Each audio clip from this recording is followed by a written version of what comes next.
Bom dia, gente. Queria agradecer a todos que compareceram aí à palestra. Também gostaria de saudar a todos que estão assistindo pela internet.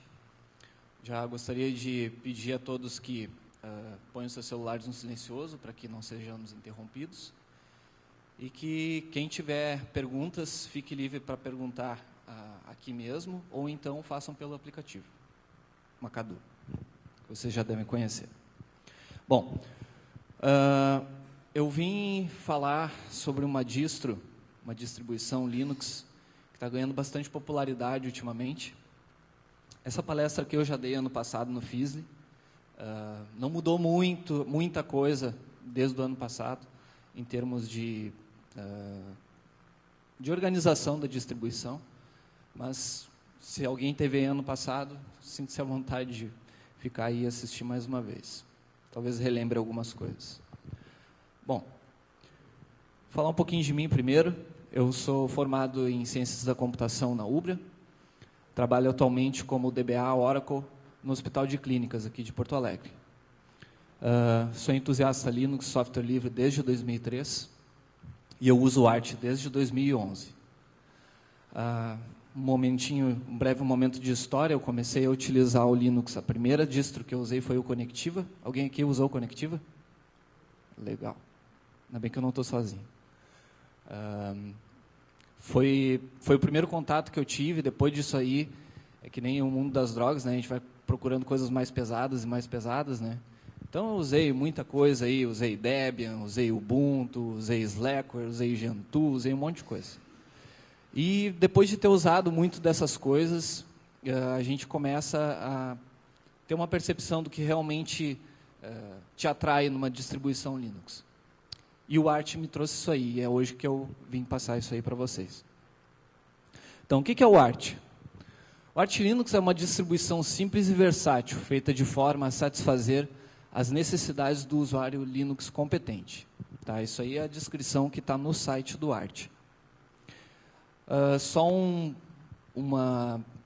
para esclarecer alguns momentos, como é que se fala, como é que se escreve o Arch. Muitas vezes a gente fica em dúvida em razão disso. Na wiki do Arch, que depois eu vou falar, ela tem as terminologias. Então, o Arch Linux ele pode ser referido como Arch Linux, sendo o Arch separado do Linux, simplesmente como Arch, aí o Linux está subentendido, ou então Arch Linux tudo junto, minúsculo, que daí é o nome que a gente normalmente vê no sistema. Qualquer outra variação disso aí é estranho. E a pronúncia oficial é Arch, como Archer, de arqueiro, né? Não é Arc ou outra coisa do tipo. Então, o que é o Arch? Ele foi criado em março de 2002, por Jude Vinet. Eu não sei se é assim que fala, mas imagino que seja assim. É um canadense. Ela foi inspirada no Slackware, no Crux e no BSD, que não é Linux, é um outro sistema operacional. O foco dele é simplicidade, minimalismo e elegância de código. A instalação base dele é mínima. Então, vocês vão ter só o kernel, algumas ferramentas de compilação ou de listagem de diretórios e o gerenciador de pacotes. E só. A instalação base dele é isso. Ele usa o modelo Only Release, que eu vou falar com mais detalhes em seguida. E o suporte oficial dele é a arquitetura i686 e x8664. Uma das coisas que diferem o Arch das outras distribuições é a filosofia. Então, primeira coisa, simplicidade. Filosofia KISS, né? Quem não sabe o que é KISS é Keep It Simple, Stupid. Mantenha ele simples, estúpido. Sem modificações desnecessárias. Então, ele procura manter os softwares como eles foram desenvolvidos. Eles procuram não modificar coisas para evitar... primeiro, para evitar trabalho, né? E também é uma maneira de corroborar o trabalho que o desenvolvedor fez em cima daquele aplicativo. Se ele precisa ser ajustado para alguma coisa, então ele é ajustado upstream, pelo próprio desenvolvedor. Tá? Exatidão de código acima de conveniência. E eu acho que isso aí é uma filosofia que todo software deveria seguir, né? Que é, se um sistema não faz o que deveria fazer, então o resto não importa. O software ele foi feito por algum motivo, para resolver um problema ou para fazer uma determinada coisa. Se ele não faz isso, ele não serve para nada. Seja proprietário, seja livre, ou o que for. Usuário é o centro. Controle e responsabilidade do sistema é do usuário. Tá? Então, é do it yourself. Abertura. Ferramentas simples selecionadas ou construídas com código aberto. Eles sempre dão prioridade para isso. E liberdade. Né? E a liberdade é liberdade mesmo. Faça o que você quiser. Né? Você é livre para fazer o que você quiser. Então, sobre os modelos de liberação. Standard Release, que são as versões congeladas, né?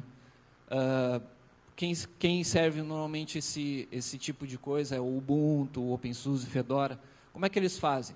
Eles pegam um conjunto de pacotes, escolhem um kernel e começam a trabalhar em cima daquilo ali. E daí vão congelando aquilo ali de tempos em tempos. Então, eles primeiros fazem uma versão alpha, depois uma versão beta, um release candidate, faz nightly builds, e, em um determinado momento, é feito um final release.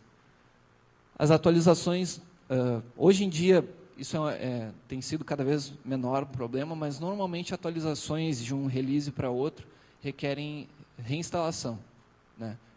Muitas oferecem ferramentas que atualizam automaticamente, mas isso aí nem sempre é muito transparente, e a gente acaba tendo que formatar a máquina, instalar de novo, isso aí dá um retrabalho. Se é ruim ou não, depende da situação. Né? Em alguns casos é interessante.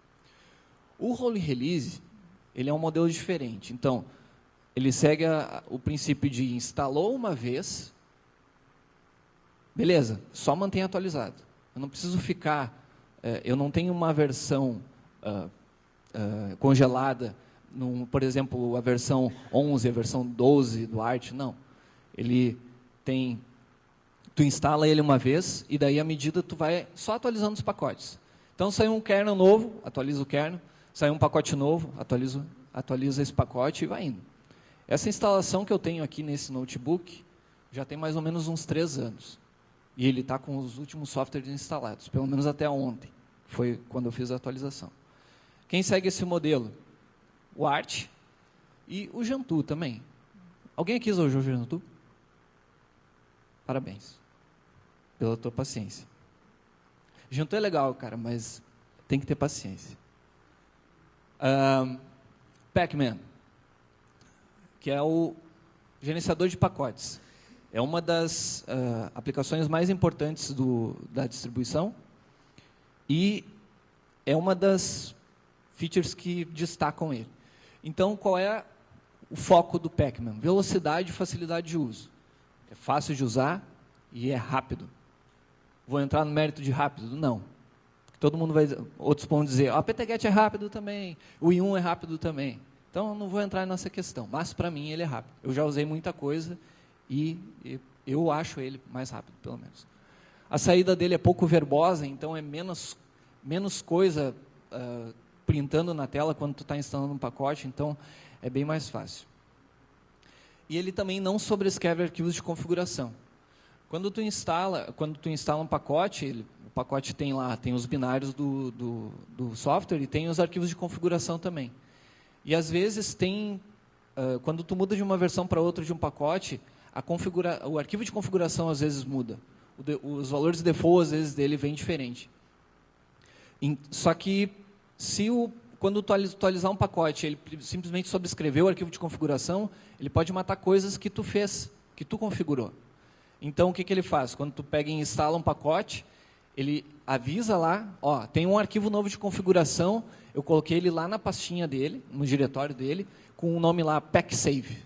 E daí tu pega e analisa esse pacote e vê o que mudou. E tu vai decidir se as alterações que ele veio vão ser aceitas ou não. Então, você está no comando, você cuida. Então, não é só instalar pacotes.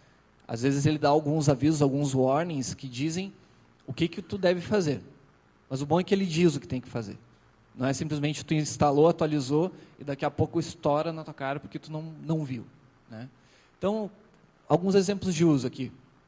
Pacman-S para instalar um pacote. O S é de Synchronize, né, que diz, sincronize o repositório com a minha máquina em relação a esse pacote. Então, se ele está no repositório e não está na minha máquina, ele vai trazer para a minha máquina. Se está aqui numa versão e está na outra lá, ele vai sincronizar as duas, para que as duas fiquem na mesma versão. Para remover, eu normalmente utilizo esse número de flags aqui, que é o R é de remove, o S é de recursivo, o N é para matar arquivos de configuração e o C é cascade. Então, se, por exemplo, eu estou removendo um pacote e ele é uma dependência de um outro pacote, ele vai remover aquele lá também, né? Então, tem sempre que tomar cuidado com isso aqui. Mas ele sempre diz o que tu vai remover antes. E para atualizar todos os pacotes da distribuição é "-su". Eu vou dar uma demonstração rapidinho aqui. Por exemplo, eu quero instalar o Firefox. Eu não tenho instalado o Firefox na minha máquina. Então, é pacman-s Firefox. Tem que ser root para instalar, né? Então, ele me diz, ó, tu vai instalar esse pacote, isso aqui que eu vou baixar e isso aqui é o que eu vou instalar. Tu quer continuar? Sim, né? Então, ele vai lá, vai buscar o pacote no repositório, né? Vai baixar ele para a minha máquina e daí vai instalar ele, né? Como qualquer outra distribuição faz.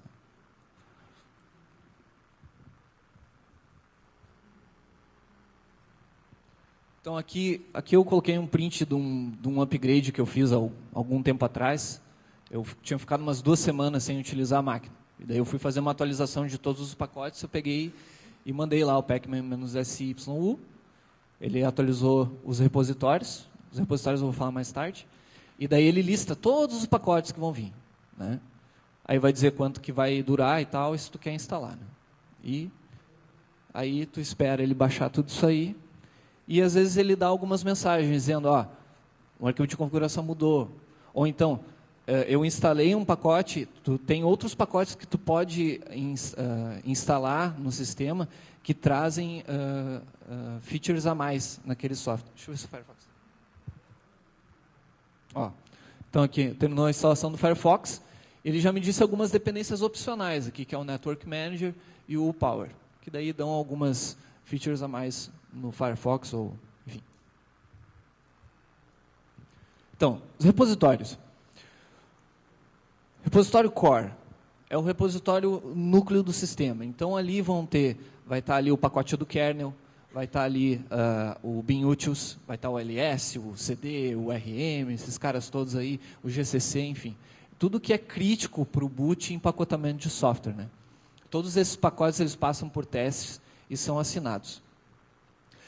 Tem o repositório extra, que são os softwares mais utilizados e que não são críticos para isso aqui. Então, vai estar ali o GNOME, o XFCE, vai estar os pacotes de multimídia, linguagens, o Ruby, o Python, vão estar tudo lá. Pacotes Office, LibreOffice, KOffice, enfim, esses caras todos aí. E aí tem também o Community, que é mantido pela comunidade, mas são pacotes oficiais, né? Então, são de pessoas que são da comunidade, que não são necessariamente pessoas ligadas diretamente ao desenvolvimento do Arch Linux, mas que contribuem com os seus pacotes, né? Normalmente são os próprios desenvolvedores desses pacotes que daí disponibilizam os pacotes na distribuição. Tem um repositório que ele é opcional, que é o Multilib. Ele é para compatibilidade em 32 bits. Só que ele é opcional. Se tu não vai utilizar nenhum software que seja 32 bits, não tem necessidade de habilitar ele. Ele vai ser necessário, por exemplo, se tu precisar usar o Wine, por algum motivo, ou então precisar usar o Steam, né, para jogar jogos. Aí precisa de algumas bibliotecas 32 bits. Tem um outro repositório também, eu não coloquei ele aqui, porque eu não uso, mas também que são os testing, que daí são pacotes que ainda estão em nível de teste, mas que podem acabar gerando bugs e acarretar problemas, né? Como é que eles se dividem na área de desenvolvimento? Então, tem os developers, que daí mantém os repositórios core e extra, que são os repositórios principais. Tem os trusted users, que cuidam do community.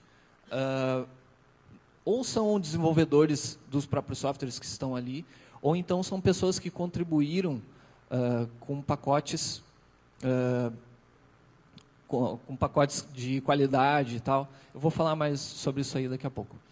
E o support staff, que daí é o pessoal que cuida da parte de infra, né? Fórum, IRC, Wiki, Mirrors e também alguns caçadores de bug. Aqui tem alguns números que eu peguei ontem da página. Isso aqui não mudou muito desde o ano passado, quando eu busquei informação. Então, como é que os pacotes do Arch são construídos? Eles utilizam um padrão chamado Package Build. O que é isso aí?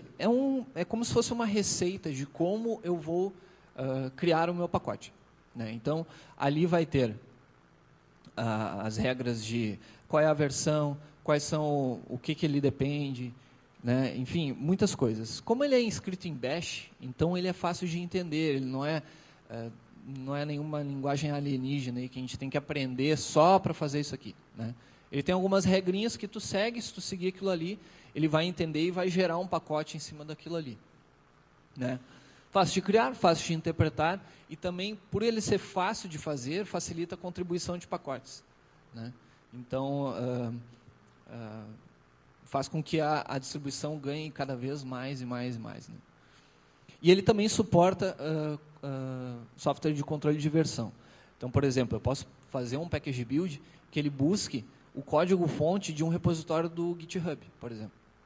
Eu vou colocar lá uma regra dizendo, busque o software do GitHub e compile ele através das regras tal e tal. Então, eu vou mostrar um exemplo.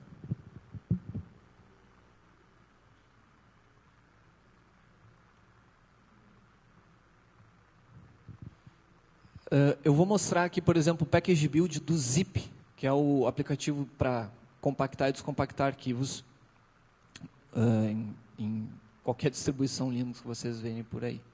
Então, o que é o package build? É um arquivo só, package build, que pode ter alguns arquivos adjacentes para fazer algum patch, ou às vezes é um ícone para eu colocar no desktop, ou coisas assim. Então, como é que é mais ou menos um package build? Então, aqui eu vou ter o nome do pacote, a versão, algum identificador que diga o release dele, a descrição, a URL dele, do software, né? A arquitetura que ele suporta, a licença, se ele depende de algum outro pacote, a fonte dele, que daí pode ser uma URL HTTP, pode ser uma URL Git, SVN, ou alguma outra coisa do tipo. E alguns hashes aqui, que ele faz uma verificação, se o hash daquele arquivo que eu estou baixando é realmente aquele que eu baixei. É uma maneira de ter uma certa segurança. E daí tem algumas options aqui que tu pode setar. Tu tem algumas funções que tu pode utilizar, como o prepare, que daí ele vai fazer isso aqui antes de fazer a compilação. Tem o build, que daí vai fazer a compilação dele mesmo, e depois a parte de empacotamento no package. Que daí ele vai dizer, vai no diretório tal, compila ele de uma determinada maneira, dá um install, enfim. Aqui tu vai listando tudo que tu deveria fazer na mão, né, que tu faria na mão para compilar um pacote, está aqui dentro desse cara. Tá? Então, fica bem fácil de tu fazer isso aí. Então, como é que eu gero um pacote, né? Tem um comando chamado make package-s. Esse make package, ele vai ler todo aquele package build, vai processar ele, vai pegar todas as regras que foram inseridas nele e vai gerar um pacote, que segue esse padrãozinho aqui, que é o nome do pacote, .pkg.tar.xe. Isso aqui é um pacote do Arch. É como se fosse o .deb do Debian, né? E eu posso daí instalar ele com o Pacman. Por que é legal isso aí? Porque eu sempre utilizo o gerenciador de pacotes para instalar os meus pacotes. Não importa se, por exemplo, no Debian a gente tem o apt-get, que é o nosso gerenciador de pacotes, que busca os dados, só que se eu baixo um pacote avulso, eu tenho que usar o dpkg. Então, tu usa uma ferramenta ou outra dependendo do que tu quer. No caso do Arch, tu utiliza só o Pacman, né? Depois, quando tu quer remover ele, tu remove ele como se fosse um pacote comum, né? Se tu quiser que ele gere o pacote e já instale, aí é só tu colocar a flag i. A configuração do make package fica nesse arquivo aqui, que daí ali tu põe alguma, se tu quiser alguma flag customizada de compilação. Quem usou Gentoo vai lembrar disso aí, provavelmente naquela época também se usava isso aí, deve se usar isso até hoje. Vou mostrar aqui rapidinho. Então, eu mostrei o package build do zip, né? Então, se eu quiser pegar e instalar, gerar um pacote, o que ele está fazendo aqui? Ele está pegando e está baixando os arquivos, né? A saída está um pouco truncada por causa do tamanho da tela, né? Então, ele vai baixar todos aqueles arquivos que ele fez, vai fazer a compilação do pacote, né? Vai rodar tudo que estava lá de regras e terminou de fazer, e aqui ele já gera um pacote que eu posso instalar com o Pacman. Eu não vou instalar porque eu já tenho instalado, tá? Mas só para mostrar. Arch Build System. O que é isso aí? Todos os pacotes do Arch, eles são construídos com package builds, como eu falei agora. E todos os package builds eles são disponibilizados nesse sistema aqui, o ABS. Isso aí segue um pouco a ideia que o BSD tem em relação ao ports, que na verdade é só um lugar onde tem código-fonte ou regras para compilação. Então, tu nunca instala um binário, pega aí, manda, digo aqui, eu quero o pacote tal, ele vai lá, vai baixar o código-fonte e vai compilar aquele cara. Então, são os package builds dos pacotes oficiais da distro. Todos os que estão nos repositórios lá, core, extra, enfim. Inclusive, esse package build que eu mostrei do zip, eu peguei do ABS, né? Então, ele é sincronizado uma vez ao dia, reside por padrão no diretório var ABS, e ele segue a nomenclatura de var ABS, repositório, pacote. No caso aqui, no caso do zip, era o var ABS core zip. Se for o vim, por exemplo, var ABS extra vim. Então, ali vai ter os package builds todos prontinhos. Isso aí possibilita vocês customizarem os pacotes. Teve uma vez que eu estava utilizando o Vim para fazer determinadas coisas e eu precisava habilitar a área de transferência nele. Que copiar e colar nele era meio complicado. E o pacote do Vim, até um pouco tempo atrás, não vinha com essa flag habilitada. Então, eu tive que recompilar o Vim para fazer isso aí. Só que como eu tinha o package build dele, foi fácil. Eu só fui lá, entrei no arquivo dele, habilitei aquela flag. Mandei compilar, ele gerou o pacote, e eu instalei e foi tranquilo. Então, como é muito fácil, relativamente fácil, fazer esses package builds, é impossível a gente não imaginar que pessoas que não estão envolvidas diretamente na distribuição não vão fazer os seus próprios package builds. E como muita gente faz e contribui, então o Arch resolveu fazer um Arch Use Repository, que, na minha opinião, é a killer feature do Arch. Por quê? Todos vocês já devem ter se deparado, ou se ainda não se depararam, vão se deparar, com a situação assim, eu tenho a versão X da minha distribuição, digamos que seja o Ubuntu, e eu quero instalar a última versão de um determinado software. Só que ele não tem no repositório. A versão está desatualizada, ou não existe lá, né? Então, o que tu faz? Ou tu vai garimpar um .deb na internet, só que daí tu não sabe, né? Pode ser um binário lá que tu nunca viu, dependendo do site que tu vai baixar, tu não sabe. Ou então, tu vai ter que pegar e baixar o código-fonte e compilar na mão. E daí ir atrás de dependência, como é que eu faço, quais são as regras que eu tenho que fazer. Então, package build facilita isso aí. Então, todo mundo que tem um software que não está no repositório do Arch, ele é contribuído através do AUR. Então, são os próprios usuários que fazem esses package builds, né? Então, qualquer usuário pode submeter pacotes. Se vocês aqui dizerem, vou usar o Arch, daí, não tem um instalador da minha ferramenta que eu uso lá. Pode ir atrás, ver como é que faz, ou então procurar no AUR. Provavelmente já vai ter um script lá pronto para instalar isso aí. Então, ele facilita muito. E também é uma maneira de tu aprender também, né? O que precisa para isso aqui, o que precisa para aquele ali, né? Então, é uma maneira de tu aprender também. Só que assim, como eles são fornecidos por usuários, eles não são suportados pela equipe da distro. Então, é assim, tu baixou o package build do AUR, show, beleza, só que é por sua conta e risco. Instale sabendo que isso aqui foi feito por um usuário, pode ter sido testado, pode não ter sido, pode ser uma coisa maliciosa. Então, é sempre bom quando tu baixar um package build do AUR, tu pegar e dar uma olhada nele, ver como é que ele está sendo construído. E, normalmente, são package builds de alta qualidade, né? Então, às vezes são próprios desenvolvedores daquele software que não conseguiram colocar diretamente no repositório, mas querem que o seu software fique disponível no Arch, então eles pegam e fazem os package builds dos seus softwares, né?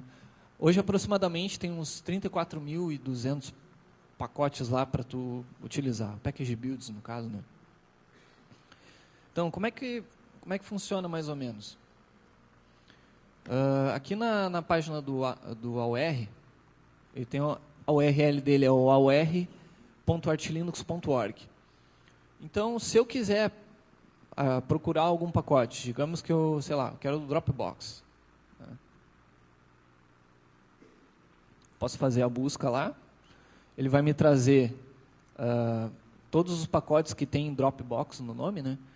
E aqui eu tenho uma coisa bem legal, que são os volts. Então, quer dizer, como qualquer um pode submeter pacotes, bom, vocês viram aqui quantos pacotes o Dropbox tem. Daí eu disse, mas qual é o quente mesmo? Qual é o melhor? Qual é o de melhor qualidade? Tem um sistema de voting, que são votos. Então, o pacote, à medida que o pessoal vai utilizando, vai dizendo, esse pacote aqui é beleza, ele funciona, tranquilo. Então, eu dou um joinha para ele lá, né? E daí ele fica com votos, né? Então, aqui eu tenho os votos aqui. Normalmente, o que é mais votado é o de maior qualidade, né? Então, eu acesso ele aqui, eu tenho os detalhes dele, né?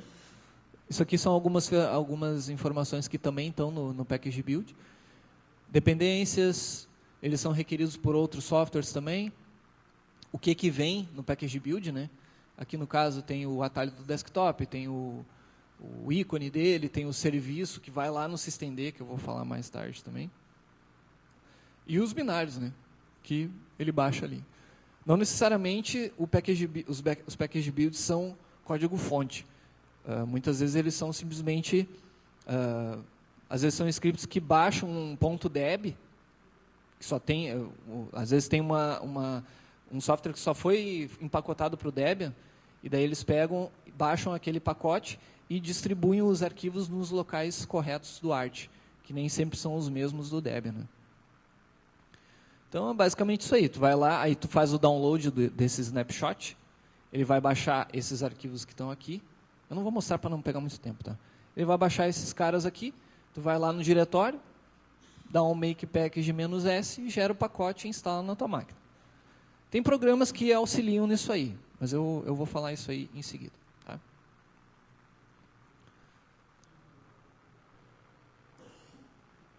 Ok. Como é que eu gero um pacote do AUR? Mesma coisa, né? Do package build.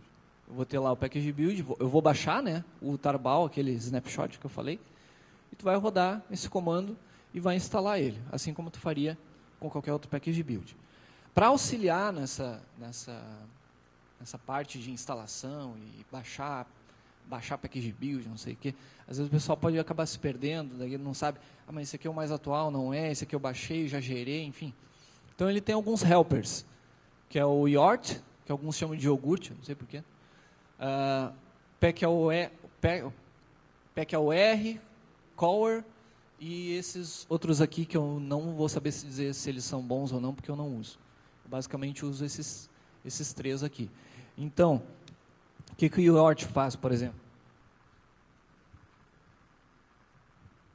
Há um tempo atrás, me mostraram um joguinho chamado Minecraft. E, bom, alguém aqui já joga Minecraft? Só tu, cara. Tá certo. Na época foi um hype, né? E eu me lembro que na época era muito difícil de instalar o Minecraft no Linux, em qualquer distribuição, né? Então, eu tinha que baixar um jar, aí setar algumas coisas e tal, não sei o quê. Então, com a UR, eu tenho a possibilidade de instalar os pacotes da UR diretamente, como se fosse o Pacman, né? Então, ele já dá um warning aqui, ó, pacote não suportado, potencialmente perigoso, né? Então, tu quer ver o package build? Beleza, vou olhar lá. Ah, ele realmente está baixando o binário lá do Minecraft? Beleza, show. É isso aí. Então tá. Quer editar o install, que é um outro arquivo de apoio? Não, não quero. Quer continuar? Sim. O Yort ele é meio verboso, tá? Tem flags que tu passa nele que ele pode pegar e dizer, não quero que tu fique me perguntando. Aí beleza, ele baixou lá, tá pronto. Quer continuar instalando? Eu posso ver o que ele colocou no meu sistema, né? Então ele colocou todos esses caras aqui. Ah, é isso aí mesmo, beleza, instala. Vai pedir a minha senha do root, claro. E daí diz, aí vem o prompt do Pacman, né? Minecraft latest, show, beleza. Então tá aqui, tá instalado. Daí ele diz aqui, essa é a versão full do game, se você quiser entrar nele, tu vai ter que pagar, tem uma conta, enfim, né? Eu não jogo mais Minecraft, tá?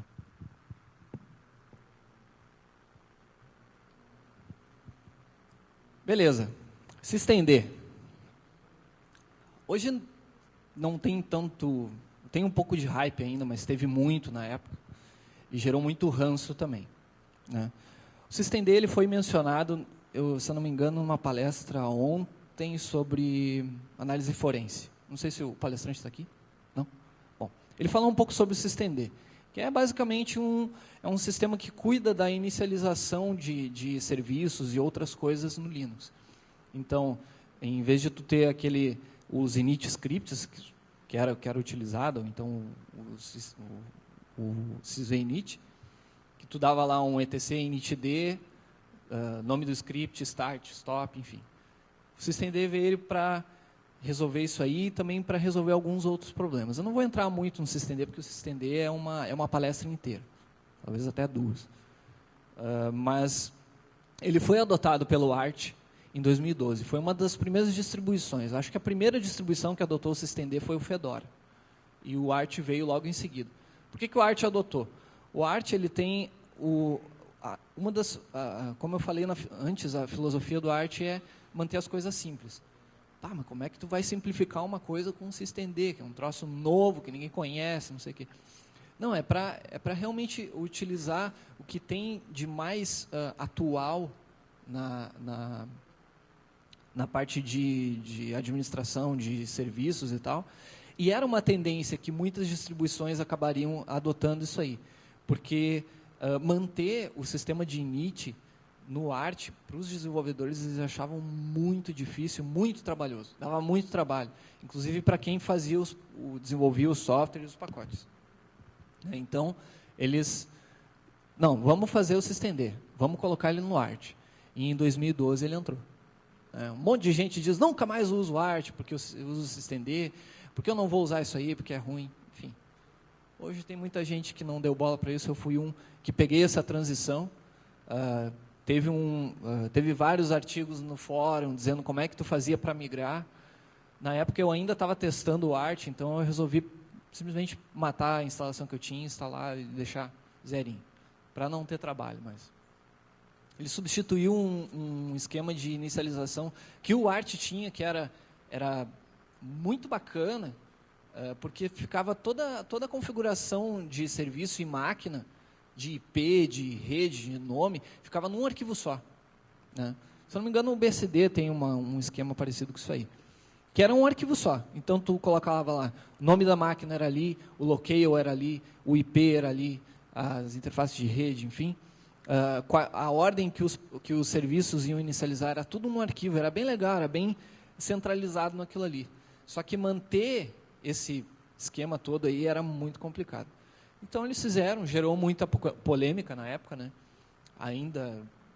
Agora, quem está entrando no Arch já está pegando o SystemD, então não tem que reclamar. Então tá, como é que eu instalo isso aí?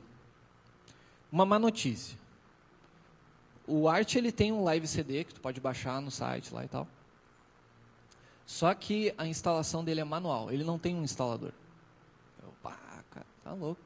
Que troço arcaico, no pleno 2016, tu tem que instalar manualmente o negócio. Aí, como é que é essa instalação? Tu faz o boot pelo live CD, tu configura a rede, porque tu precisa da rede para buscar os pacotes. Ele já instala o Arch atualizado, com os últimos pacotes, né? Então, tu não instala primeiro com um software antigo e depois tu atualiza, tu já instala atualizado. Aí tu particiona o disco, monta essas partições que tu tem, roda esse comandinho aqui que vai instalar o Base e o Base Devel, que são metapacotes para instalar a base do Arch, daí dentro da partição que eu vou fazer. Tu ajusta o FS-Tab, para que depois, quando ele inicializar, ele vai entrar no cara certinho. Faz um Arch Show Root, que daí ele já pega e faz o chroot, já monta o dev, o proc, o sys lá, faz o chroot bonitinho já. Aí tu configura o locale, configura o idioma do teclado, seta time zone, seta hostname, seta a senha do root, seta a senha do teu usuário também, cria o teu usuário, seta a senha do teu usuário, instala e configura o Groovy, e depois instala tudo. Instala o Gnome, instala o XFCE, instala o Firefox, instala o Chrome, enfim. Parece muito trabalho. Bom, é trabalhoso. Isso eu tenho que dizer, é trabalhoso. Mas não é complicado, não é difícil. Mas como é que eu vou saber como fazer tudo isso aqui? O Arch tem um negócio muito, muito, muito, muito legal, que é a Wiki, a Arch Wiki. Toda distribuição tem uma wiki, sim, mas nenhuma tem uma wiki que nem a do Arch. O Arch deve ter uma das melhores wikis entre todas as distros que nós temos aí. A do Gentoo era muito boa, a do Arch ainda eu acho que é melhor. Então, ela é uma wiki não só de Arch Linux, ela é uma fonte de pesquisa também para o próprio Linux, para tu saber como uma distribuição funciona. Eu quero instalar o Steam, eu quero jogar no meu computador. Beleza, tu vai procura lá na wiki, Steam. Lá ele vai dizer, tu tem que instalar tal pacote, tu tem que instalar tal lib, tem que instalar isso aqui, para evitar que dê algum problema. Tu quer instalar no Wine, para rodar emulado?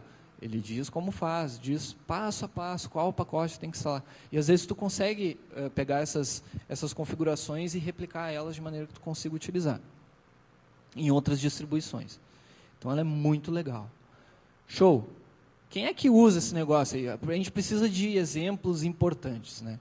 Então, eu não sei, eu não cheguei a verificar se ele ainda está utilizando, mas esse cara aqui, que é o Greg Kroah-Hartman, ele é só o mantenedor do branch stable do kernel, Linux.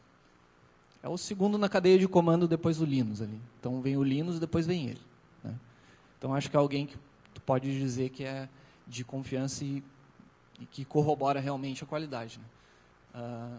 No dia 2 de fevereiro de 2015 ele falou, estou indo para rolling release, gente. Vou usar o Arch para praticamente tudo e o CoreOS para a parte de Cloud Server. Mas eu vou deixar um Gentoozinho ali também em algumas coisas. Como é que eu posso ajudar? Cara, eu gostei do Arch, cara. Já comecei a usar, instalei e tal. Como é que eu posso ajudar? Eu quero que mais pessoas fiquem sabendo, eu quero melhorar a distribuição. Bom, reportar e consertar bugs, como em qualquer outro software, né? Pode ajudar no canal do IRC, que ainda tem gente que usa IRC. Eu não uso mais, tá? Mas ainda tem muita gente que usa. Melhorar a wiki, que a tecnologia está mudando o tempo todo, os pacotes estão mudando, as configurações mudam, então ela precisa estar sempre em constante evolução, né?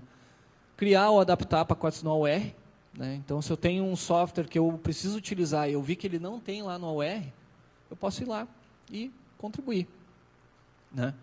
Responder dúvidas no fórum. Fora uma coisa que eu não frequento mais, mesmo porque a Wiki ela já tem muita informação que evita que tu tenha que ir no fórum perguntar alguma coisa. Normalmente o pessoal vai no fórum dizendo, crashou o meu art, o que eu faço? Mas, manda log, manda isso aqui, não sei o que.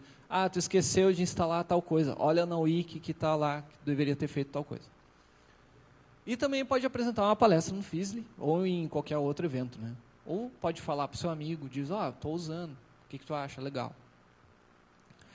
Então algumas fontes para vocês. A página oficial do Art, que é o artlinux.org, fórum oficial, BBS Art Linux, a Wiki, que eu falei agora há pouco, a página da UR e as páginas brasileiras, que a última vez que eu verifiquei, ela estava bem... Não estava tendo muita atividade lá, mas ainda tem gente lá. Né? Eles tentaram manter uma wiki em português, só que como ela muda, dá muito trabalho. Então eles disseram, não, pessoal, inglês, vai na wiki do Art. Tá? E também tem o canal do IRC, né? Que fica no Freenode. Beleza. Como eu falei antes, o Art ele é meio chato de instalar, né? Mas é um grande aprendizado para quem quer aprender. E depois que tu instala a primeira vez, dá uma satisfação. Né? Tu diz, eu consegui instalar, consegui, legal. Só que às vezes tu não tem tempo para isso aí. Né? Tu tem que, eu quero instalar rápido. Isso aí aconteceu comigo recentemente. Eu mudei de máquina no meu trabalho, eu uso o Art no trabalho.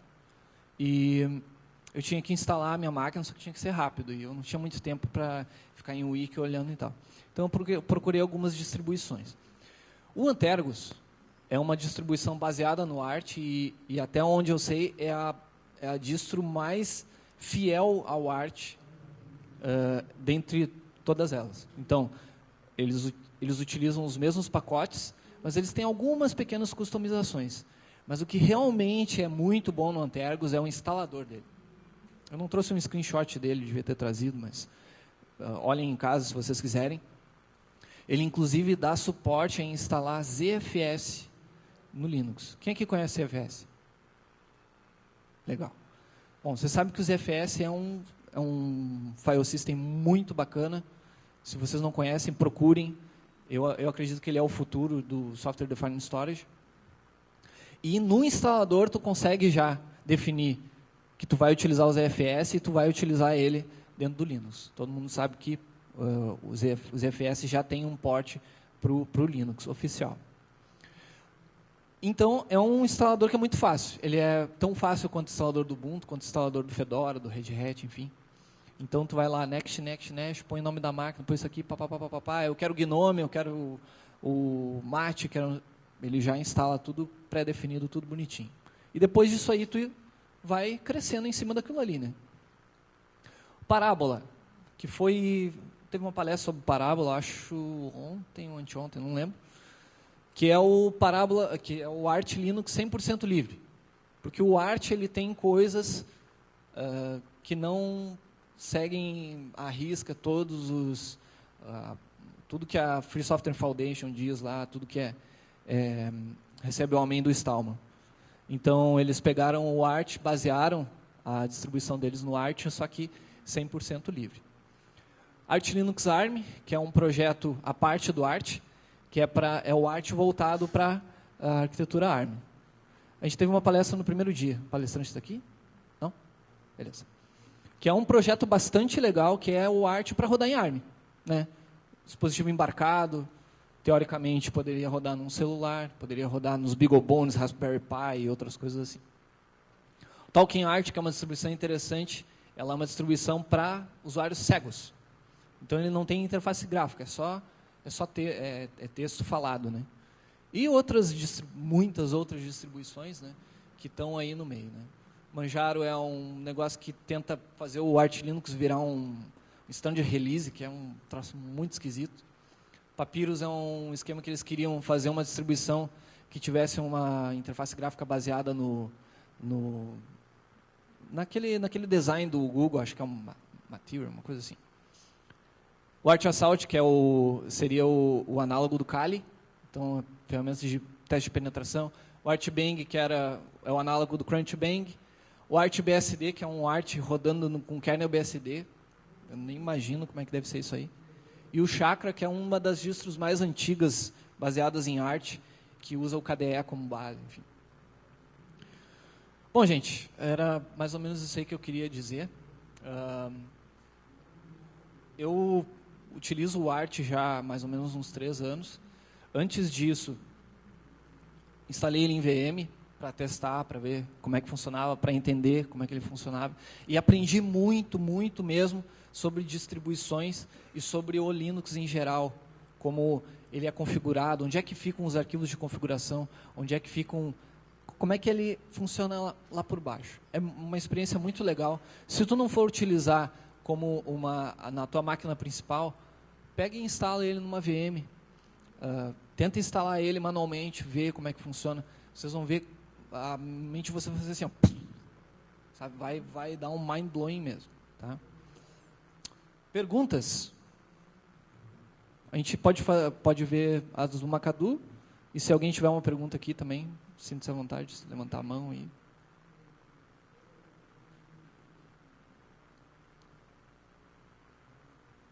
tem nada no Macadu. Ninguém quer perguntar?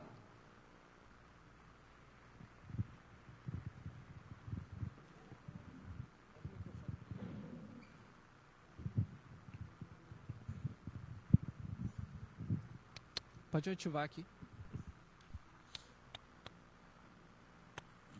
Bom dia. Bom dia.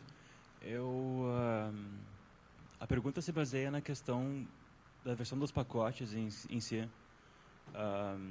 Eu percebo que no Debian, por exemplo, em função da questão de manter o pacote numa release stable, né, eles, em função dessa decisão, eles utilizam, na grande maioria das vezes, pacotes que não são os últimos lançamentos. Eles utilizam pacotes mais antigos. Por exemplo, se eu fosse instalar o pacote do Samba Active Directory no Arch, hoje, por exemplo, sabe me dizer em qual versão do pacote nós estamos hoje no Arch? Se nós fizéssemos Olha, provavelmente seria a última versão estável daquele pacote, mas a versão estável do desenvolvedor. Né? Então, não é a versão estável que a distribuição vai me dizer que é estável. Né? Eles não têm aquele teste vou falar paranoico, mas não é essa palavra, mas o teste paranoico que o Debian faz em todos esses pacotes, né? Que daí congela e deixa o pacote desatualizado um tempão mais estável. Né? O Arch ele mantém sempre a última atualização estável do pacote, dada pelo desenvolvedor. Né? Então, deve estar na última versão. A gente pode até fazer uma busca aqui no Pacman e ver. Obrigado. Pergunta lá atrás?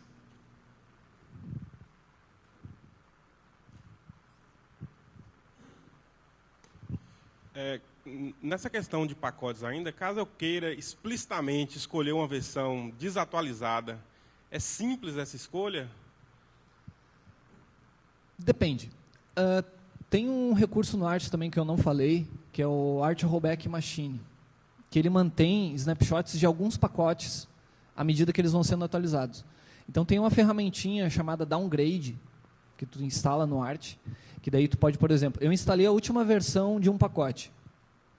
Só que assim, essa última versão está com um bug lá, que só acontece na minha máquina, na minha arquitetura, e eu quero voltar à versão dela, ou então, é uma versão muito nova, eu quero utilizar a antiga.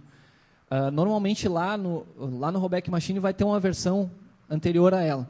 E tu pode, inclusive, configurar o Pacman para que ele segure um determinado pacote.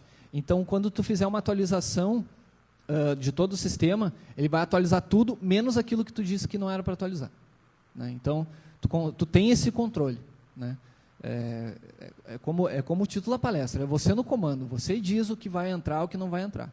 Né? Então, se tu quer a última versão, se tu quer compilar, se tu quer a versão anterior, tu pode guardar aquele pacotinho contigo, né? Pode deixar ele no teu computador e instalar ele sempre que tu for alterar. Claro, se tu tiver com uma atualização, uma distro muito atualizada na frente do que aquele pacote, pode dar algum problema de compatibilidade, questão de dependências que ele vai ter. Mas tu tem sim a opção de usar uma versão mais antiga. Tu falou que O sistema de arquivos do Debian não é igual ao sistema de arquivo do Arch. As pastas são diferentes e que para alguns pacotes você pode baixar do Debian, mas você tem que realocar os arquivos nas pastas certas. Sim.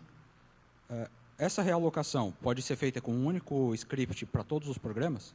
No caso, é padronizado? Não, é pacote a pacote, né? Porque é aquela coisa, tu tem um pacote Debian, tu não sabe o que tem lá, né? Aliás, tu sabe o que tem lá, mas tu não sabe, se tu não conhece o Arch, tu não sabe onde é que ele teria que ir, né? Então, quem conhece, quem empacotou, ou quem sabe como é que o empacotamento do Debian funciona, vê assim, bom, não tem esse pacote para o Arch, eu vou fazer um package build que faz isso aí. Só que vai ser pacote a pacote, né? Não tem como, não tem uma ferramenta que tu diga ali, pacman, sei lá, menos alguma coisa, deb, e eu colocar o pacote deb, ele vai instalar o deb na minha máquina, é só baixar. Não. Tem que ter uma customização ali. Esgotou o tempo? Bom, se alguém tiver alguma outra pergunta, eu vou estar aí durante o dia. Eu estou à disposição, tá? Obrigado, gente. Bom dia para vocês, tá?